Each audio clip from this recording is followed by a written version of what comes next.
Assalamualaikum warahmatullahi wabarakatuh, teman pecinta sejarah. Apa kabarnya hari ini? Mudah-mudahan dalam keadaan sehat walafiat dan dalam lindungan kasih sayang Allah Subhanahu wa taala. Masih bersama saya Anissa Amisani di program Baca Sejarah. Kita masih ada di serial kronologi sejarah tahun 622 Masehi dan di peristiwa ke-6 atau peristiwa terakhir yang penting yang mengubah sejarah lah ya dari dalam dunia Islam. Yang pertama adalah Baiat Aqabah kedua, kemudian hijrah kaum muslimin dan Rasulullah SAW, lalu tiba di Kuba, membangun Masjid Kuba, kemudian melakukan sholat Jumat pertama dalam sejarah Islam di Wadi Ranina. Dan terakhir, alhamdulillah pada akhirnya setelah episode yang panjang ya, kisah-kisah perjalanan Rasulullah SAW dalam hijrah, akhirnya kita sampai pada tibanya Rasulullah SAW di Madinah yang merupakan peristiwa terakhir di tahun 622 Masehi. Teman pecinta sejarah, mari menyimak, kita belajar bersama. Di buku Munawwar Khalil, kelengkapan tarikh Nabi Muhammad SAW tentang Nabi SAW mendirikan masjid di Madinah itu ada di halaman 465.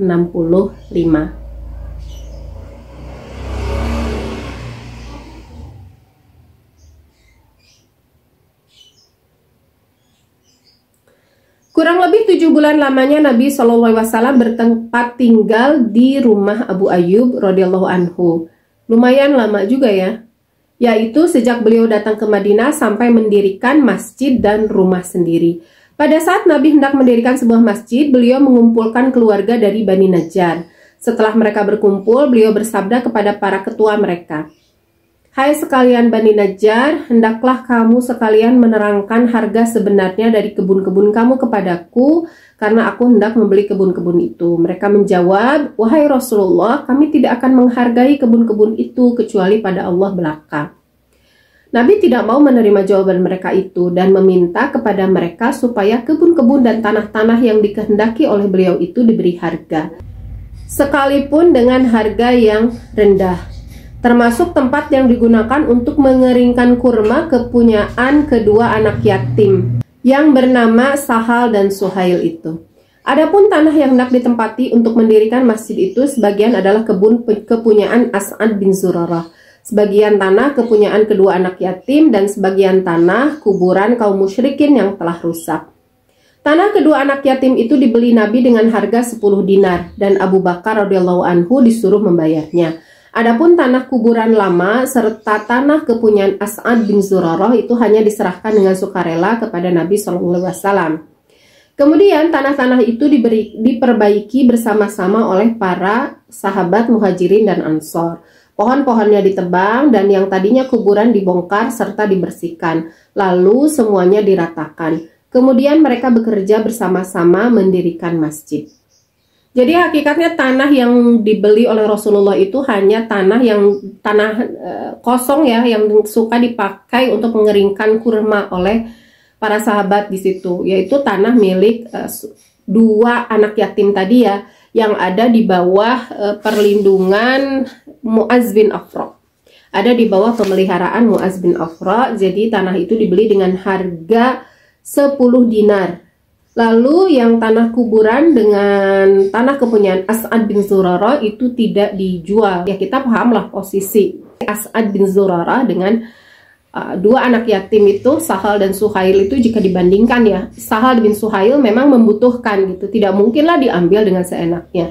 Sementara As'ad bin Zurarah ini adalah sahabat yang memang beliau itu dari sisi kekayaan ada, karena beliau kemudian ketokohan juga. Beliau adalah tokoh, bahkan ikut ke dalam Baiat Aqabah 2 gitu, dan termasuk orang yang awal-awal itu didakwahi oleh Mus'ab bin Umair, sehingga posisi beliau itu di masyarakat itu sebagai tokoh yang cukup tinggi dan dihormati oleh masyarakat, sehingga ketika memberikan tanahnya dan memang kekeh tidak mau dijual, Rasulullah pada akhirnya menerima itu dianggap sebagai infaknya As'ad bin Zurarah radhiyallahu anhu. Lalu pekerjaan mendirikan masjid itu dikerjakan secara gotong royong ya kalau bahasa kita. Ketika pekerjaan mendirikan masjid dimulai, yang meletakkan batu pertama adalah Nabi Shallallahu Alaihi Wasallam sendiri. Kemudian beliau menyuruh Abu Bakar radhiyallahu anhu supaya meletakkan batu yang kedua di sebelah batu pertama yang diletakkan oleh beliau tadi. Lalu sahabat Umar radhiyallahu anhu disuruh meletakkan batu yang ketiga di sebelah batu yang telah diletakkan oleh Abu Bakar. Begitulah berturut-turut sampai kepada Utsman dan Ali. Kemudian Nabi Shallallahu Alaihi Wasallam bersabda, mereka itulah khalifah-khalifah setelahku. Jadi Rasulullah itu sudah punya firasat ya bahwa yang akan menggantikan beliau itu berurutan sesuai dengan yang meletakkan batu. Jadi itu bukan semata-mata Rasulullah acak aja gitu menyuruh, tetapi sebetulnya ini yang pertama adalah firasat Rasulullah SAW, dan firasat Rasulullah SAW itu tentu benar ya. Beliau itu ketika melihat masa depan itu selalu benar. Sebelumnya yang kita kisahkan adalah hadiah Rasulullah SAW kepada Suraqah bin Malik ya. Dia akan mendapatkan, dijanjikan oleh Rasulullah itu, entar kamu wahai Suraqah bin Malik akan mendapatkan gelang-gelang dan ada beberapa macam gitu yang dipakai oleh Raja Persia gitu, dan itu diwujudkan oleh pada masa Umar bin Khattab menjadi khalifah. Ini juga sama.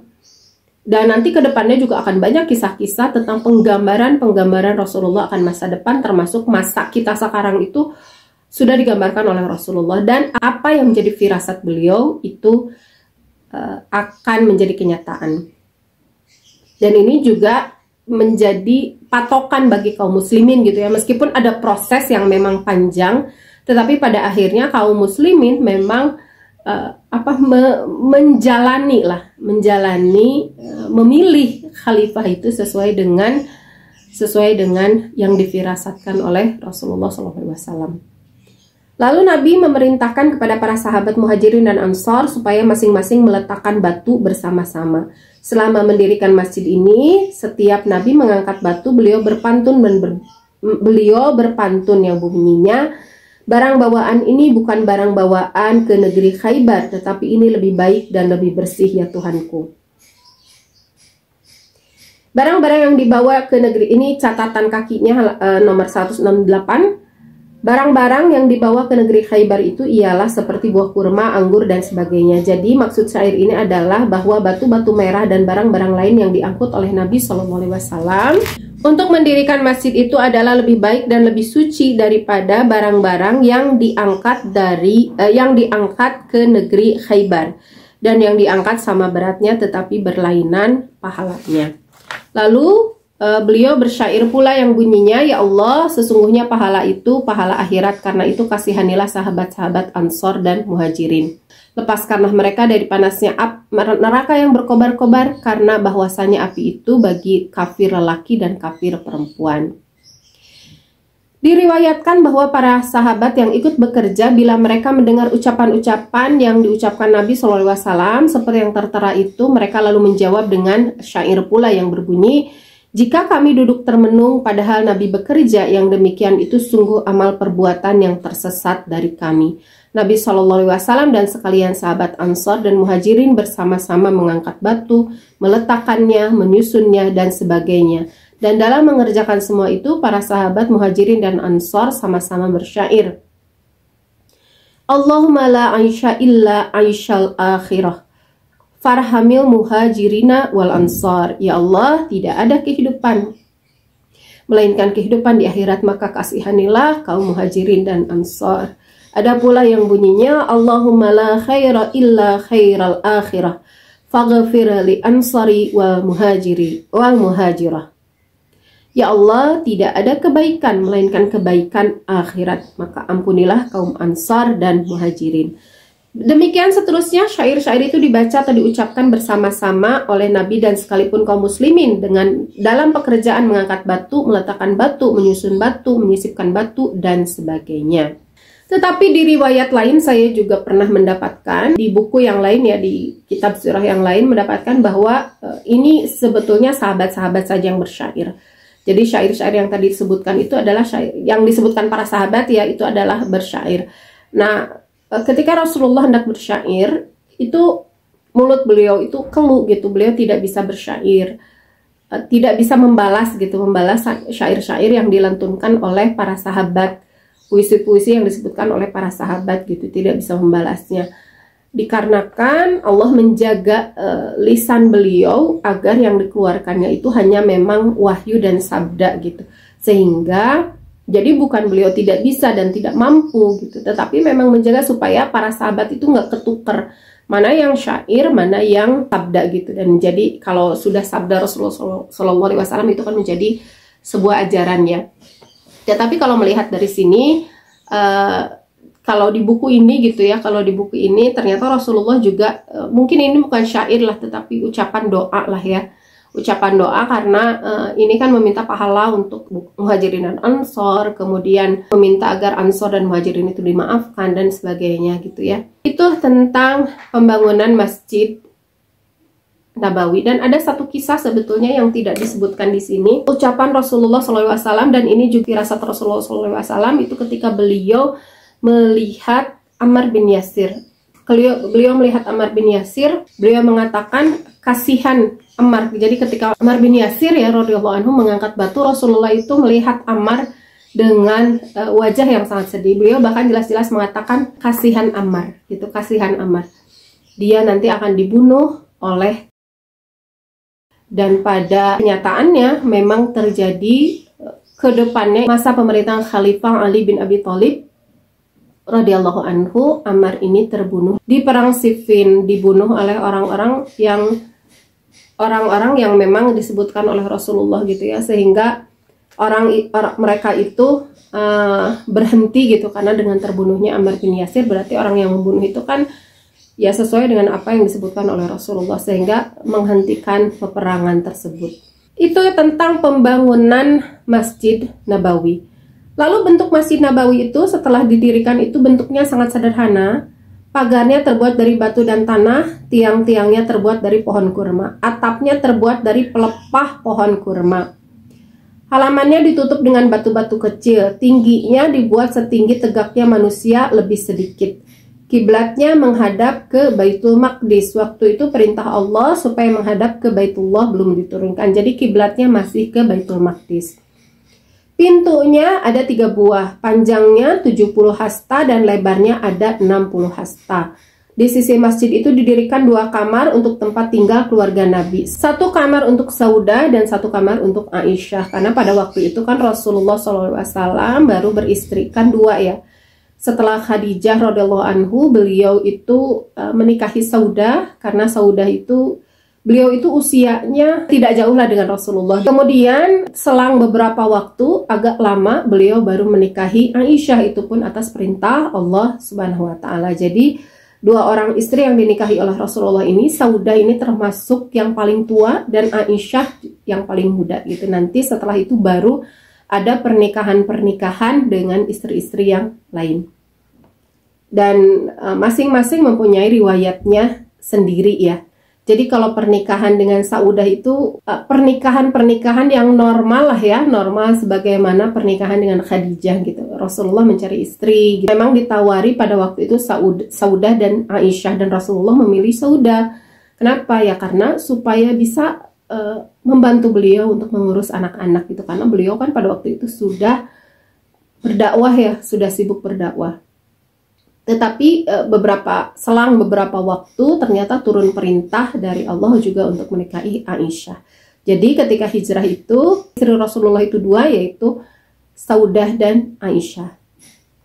Dan ini Saudah dan Aisyah ini tetap menemani beliau ya dengan istri-istri yang lain sampai masa Rasulullah SAW wafat. Jadi ada istri Rasulullah yang beliau itu wafat sebelum Rasulullah wafat. Yang pertama adalah Khadijah, yang kedua adalah Zainab ya. Ada nanti Zainab binti Khuzaimah, ini yang wafat sebelum Rasulullah wafat gitu. Masjid itu begitu sederhana, tidak dihiasi, tidak pula ditaruh tikar di dalamnya. Jadi beralaskan tanah aja. Dan pada malam hari digantungkan pelepah-pelepah kurma yang dinyalakan sebagai penerangan di masjid itu. Setelah masjid itu selesai didirikan, pindahlah Nabi dari rumah Abu Ayyub ke rumah yang didirikan di sebelah masjid itu. Lalu ada kisah terakhir yang menurut saya cukup penting meskipun tidak disebutkan dalam buku kronologi sejarah ya. Kronologi sejarah yang itu di sebelah tidak disebutkan dalam buku kronologi sejarah Islam dan luar Islam tahun 622 Masehi, yaitu pergantian iklim di kota Madinah. Kota Madinah itu nama awalnya adalah Yathrib. Ibnu Khaldun, seorang alim ahli tarikh yang termasyhur di seluruh dunia, dalam kitab Muqaddimah tarikhnya menyebutkan bahwa nama Yathrib diambil dari seorang yang bernama Yathrib bin Mahlail. Yathrib itu keturunan dari raja-raja Amalikah yang waktu itu berkuasa di sana. Kemudian lama-kelamaan mereka dikalahkan oleh Israel. Maksudnya Israel yaitu kaum Yahudi yang melarikan diri karena diserang dan dikejar-kejar oleh orang-orang Babilonia, orang-orang Yunani, dan orang-orang Romawi. Dengan singkat, kota Yathrib kemudian dikuasai oleh Yahudi. Jadi nama Yathrib adalah nama seorang raja dari keturunan Arab Amalikah yang pernah memegang tampuk kekuasaan di kota Madinah. Setelah Nabi SAW hijrah ke kota itu, nama Yathrib diganti menjadi Madinah. Oleh siapa? Oleh Nabi SAW sendiri. Diriwayatkan bahwa waktu itu kota Madinah adalah suatu kota yang iklimnya sangat panas, melebihi panasnya kota Makkah. Oleh sebab itu, karena mengalami pergantian iklim di tempat yang baru, sudah barang tentu di antara sahabat-sahabat muhajirin banyak yang merasa tidak tahan hingga jatuh sakit. Dan ini normal ya. Kita juga sama kalau ada perubahan iklim, perubahan cuaca kayak gitu, tubuh kita itu adaptasi. Dan adaptasinya itu biasanya kalau yang dia sedang turun antibodinya gitu, itu jadi sakit. Di antara para sahabat muhajirin yang sakit panas ialah Abu Bakar radhiyallahu anhu, Bilal radhiyallahu anhu, Amir bin Fuhairah radhiyallahu anhu. Diriwayatkan bahwa sahabat Abu Bakar apabila menderita sakit panas berkata secara berpantun gitu. Jadi kayak sasar gitu sih kalau bahasa sekarang ya. Jadi karena sakit panas gitu kan suka bicara kemana-mana gitu ya. Tapi yang diucapkan oleh Abu Bakar adalah, setiap orang itu pada pagi harinya pada ahlinya, dan mati itu lebih dekat daripada tali sepatunya. Masya Allah ya, Abu Bakar itu ya bicara tidak sadarnya aja udah tentang akhirat gitu, tentang kematian gitu, mengingatkan kita dengan akhirat ya. Itu perkataan Abu Bakar ketika tidak sadar. Lalu sahabat Bilal apabila menderita sakit panas, ia tetap diam, tidak suka berkata apa-apa. Tetapi bila mana penyakitnya hilang, ia menangis dengan suara keras sambil berkata secara berpantun juga yang bunyinya, apakah kiranya aku dapat berjalan malam hari di lembah yang di sekelilingku ada pohon-pohon izkir dan jalil? Apakah aku pada suatu hari dapat sampai di tempat air Majinah, dan apakah dapat kelihatan olehku gunung Syammah dan gunung Tafil? Ada catat kakinya ya, dalam kitab Siratul Halabiyah disebutkan bahwa pohon izkir dan jalil adalah pohon-pohon yang ada di kota Mekah. Adapun Syammah dan Tafil adalah nama dua buah gunung di dekat kota Mekah. Ya Allah, kutuklah Syaibah, Utbah bin Rabi'ah, dan Umayyah bin Khalaf, sebagaimana telah mengusir kita dari tanah air ke tanah berpenyakit ini. Ini ucapannya Bilal bin Rabah. Kemudian Amir bin Fuhairah, jika menderita sakit panas, ia bersyair, sungguh aku mendapati mati sebelum merasakannya, bahwasanya penyakit itu matinya dari atasnya. Tiap-tiap orang itu bersungguh-sungguh dengan kekuatannya, seperti lembu memanaskan kulitnya dengan tanduknya.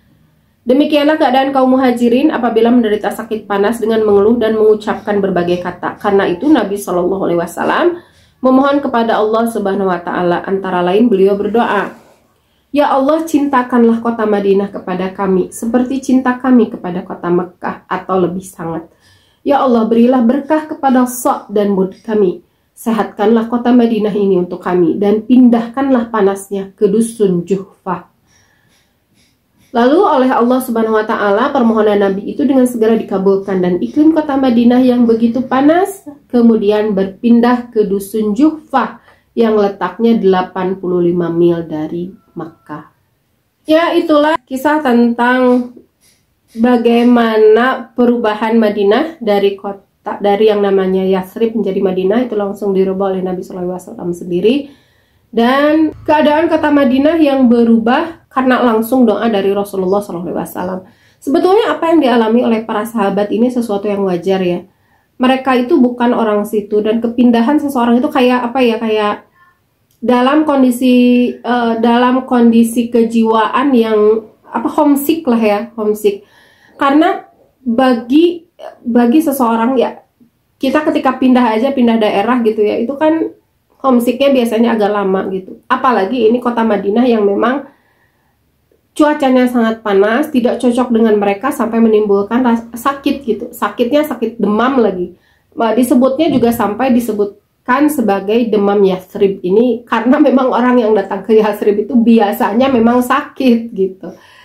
Jadi yang dialami oleh, yang diucapkan kerinduan Bilal gitu ya kepada Mekah gitu, kerinduan Amir Fuhairah kepada Mekah, ya ini sesuatu yang wajar-wajar saja, manusiawi, dan Rasulullah juga tidak menegur gimana gitu, jangan ngomong gitu, enggak gitu. Tetapi Rasulullah memberikan solusi, beliau itu berdoa gitu, karena memang untuk mencintai satu daerah melebihi tanah lahir itu memang bukan sesuatu yang mudah ya.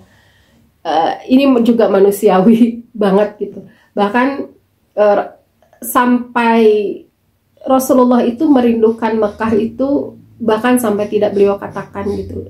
Jadi suka melihat dari jauh gitu ya, sampai Allah itu mengabulkan kerinduan Rasulullah lah, menjadikan nanti kiblat itu pindah ke Mekah gitu ya, ke kota yang Rasulullah cintai ya. Ya sama ya kayak kita, maksudnya kecintaan kita ke tempat kita lahir, ke tempat kita tumbuh dan besar itu kan kenangan yang tidak bisa dilupakan sampai kapanpun. Bahkan kenangan-kenangan masa kita bermain itu akan kita ingat terus dibanding kenangan saat kita sudah dewasa gitu, dan akan selamanya dirindukan. Makanya disebutnya tanah air, di mana kita makan, di mana kita minum, yang bahkan jadi bahan dasar lah ya, bahan dasar tubuh kita gitu. Itu tidak akan pernah bisa dilupakan kemanapun kita pergi. Bahkan itu adalah perintah Allah. Sisi manusiawi seseorang itu tidak bisa serta-merta hilang gitu ya. Tetapi apakah mereka tidak mencintai Madinah? Oh jelas mereka mencintai. Mereka mencintai Madinah, apalagi setelah didoakan oleh Rasulullah ya, bahwa cintakanlah Madinah kepada kami, dan kami juga mencintai Madinah gitu. Tapi kan yang namanya kepada tanah air itu tadi ya, tempat tumbuh itu tidak bisa dilupakan begitu saja. Bahkan Bilal itu kan merindukan apa, gunung-gunungnya gitu ya, makanannya, dan ya wajar saja. Apalagi mereka pindahnya itu bukan dengan cara sukarela. Maksudnya sukarela tuh bukan memang nggak cocok dengan Mekah, pindah deh ke Madinah. Bukan, mereka itu dalam tanda kutip itu dipaksa oleh orang-orang Quraisy gitu ya, dalam keadaan terusir. Bukan, mereka pergi bahkan tanpa membawa apa-apa, cukup bekal gitu. Rumah mereka tinggalkan, barang-barang, harta benda mereka tinggalkan, bahkan ada yang meninggalkan keluarga juga.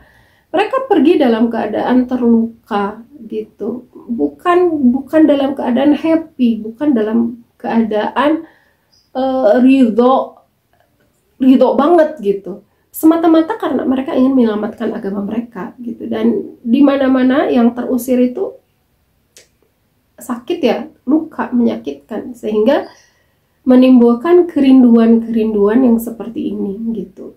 Jadi ya ini Allah memperlihatkan kepada kita bahwa sahabat juga manusia kok. Ada sisi-sisi manusiawi yang wajar, ada sisi manusiawi yang setiap orang mengalaminya gitu.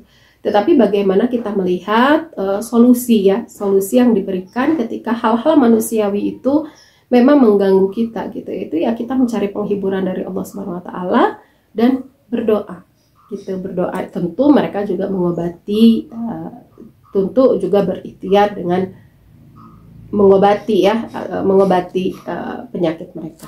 Terima kasih pecinta sejarah sudah menyimak video ini. Mohon maaf atas segala kesalahan dan mudah-mudahan kita bisa mengambil pelajaran dan hikmah dari setiap kejadian yang kita bahas. Jangan lupa subscribe, like, comment, and share. Wassalamualaikum warahmatullahi wabarakatuh.